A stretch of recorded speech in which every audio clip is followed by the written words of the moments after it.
This is a rescue pony whose hooves are in really bad shape. As you can see, he has gone a really long time since his last trim and has had a history of laminitis. At least that's what I can tell from looking at his hooves. Now, I don't have x-rays, so what I'm doing here is I'm just cleaning out the foot, and now what I'm doing is kind of looking at the foot and assessing where his hoof should be, which is that line I'm drawing there, and assessing where his coffin bone may be based on that. So coffin bones sit above the collateral grooves. I believe it's about 5/8 inches above the collateral grooves. So you can see his collateral grooves are very deep here. So I know it's safe to just take all that hoof off because there's not going to be any live structures below where the collateral grooves are. So what I'm doing is I'm not really worried about, oh, is it balanced? Because I just know I need to hack off a lot of hoof here. So that's what I'm starting with doing, just so then I can better assess again and see what more needs to be done. So you can see, even though the ground is really soft, it's winter, it's still pretty hard to get this hoof off because it's just such big chunks. And I know I usually say don't trim the frog, but that is just a bunch of false frog. Basically, this whole foot is not a real foot. All the sole is false sole. The walls are just so overgrown, and the frog, the real frog, is layers and layers and layers deep under there. So at this point, I'm just really clearing it off. And here I'm kind of going at an angle because this is where that toe arches toward, and you can see the sole is just crumbling out because it's not real sole. It's inches and inches of retained sole. And it's got thrush is just crumbling out. Really unhealthy foot. So I'm just trying to get this super long toe back as part of what I'm taking off now. I'm going to have to do a lot more, but I'm just doing enough so I can kind of see what's going on. And I am scraping some of that false chalky retained sole off with my hoof knife. Here I've got a little more, taking out more big chunks. This is where I'm kind of starting to see where the real sole is. That all, the section that my nipper's on there, that is all long hoof wall. I'm still not to the real structure of the foot.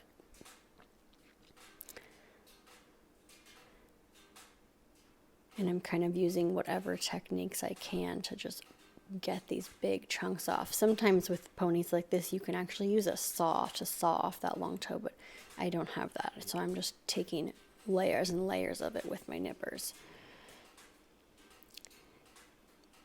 And here I'm kind of trying to get more of that frog off to see how deep his collateral grooves really are, and where I might be getting to a little bit of live foot. That big chunk of sole is again just retained false sole. And he was in a little bit of pain. He was definitely having a hard time with it. That's why he kept trying to pull his foot away, but in the end he felt a lot better. So here I'm taking down more of that heel height. If you saw in the beginning, the first shot of his foot before I trimmed it, his heels are so jacked up. Now without a x-ray, it's impossible to tell for sure, but I would be willing to bet a lot of money there was serious rotation to that coffin bone where the tip is just resting. Okay, so this part is important. I'm kind of showing here, like assessing to myself what I need to trim. I had my hand around the tip of the hoof where I knew there was nothing live there. The coffin bone couldn't have slung forward to that part of the toe. And where I'm trimming now, that is all stretched lamellar wedge. I'm trimming it back to his white line, to actually the true white line. We're finally getting to the real foot here. Bringing that inside heel down closer to match the other one.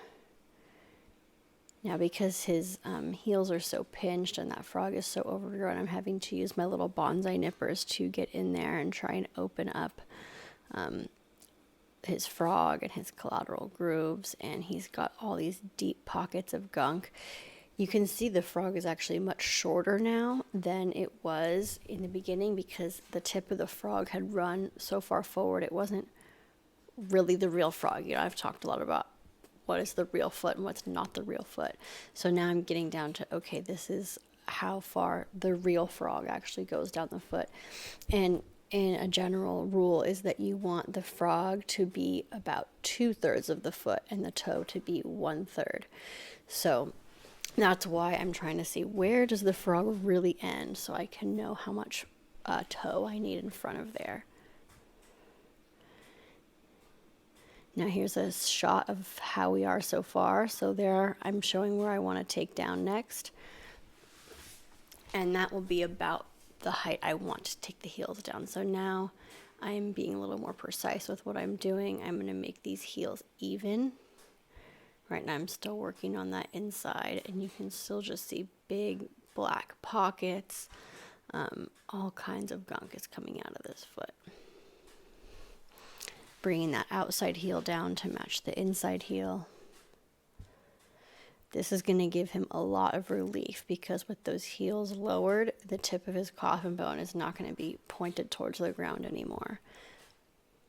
And, you know, without an x-ray, it's impossible to know exactly how much you should take off. You can get a pretty good guess based on mapping the hoof and the factors of the outside factors of the hoof, but to really know, a before and after x-ray would be ideal, but I don't have that in this situation, so I'm just trying to do the best I can for him to get him comfortable.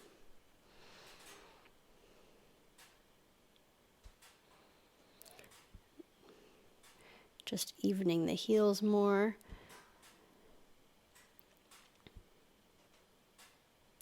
That frog is pretty pinched in there, and there's probably not more I can get on this trim. So now for the toe, I have his foot pulled forward onto my thighs. This is a technique I really only use for minis. I wouldn't do this on a full-size horse, but he was in so much pain. He was being really, I wanted to be really gentle with him, and I knew he wasn't going to run me over or anything. I was trying to just get that toe off in the way that's most comfortable for him.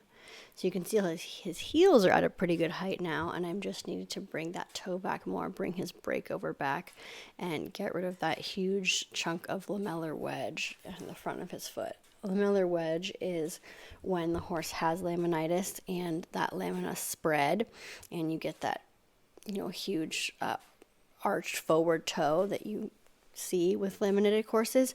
The lamina that is so long and stretched is called lamellar wedge because it's not really live lamina like on a healthy lamina. The lamina of a healthy hoof is live, and lamellar wedge is just dead stretched lamellar wedge.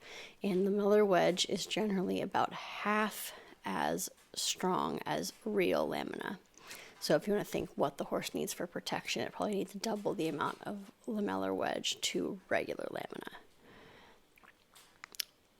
And here I'm just taking more of that toe. I hope you can see through the video quality here how it really is stretched.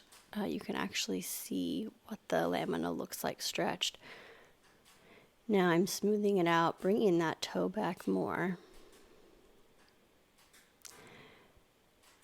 I want to give him a nice bevel to take the pressure off of his hoof wall since there's so much separation of the lamina. Really bringing that breakover back in the heels down are going to make him so much more comfortable.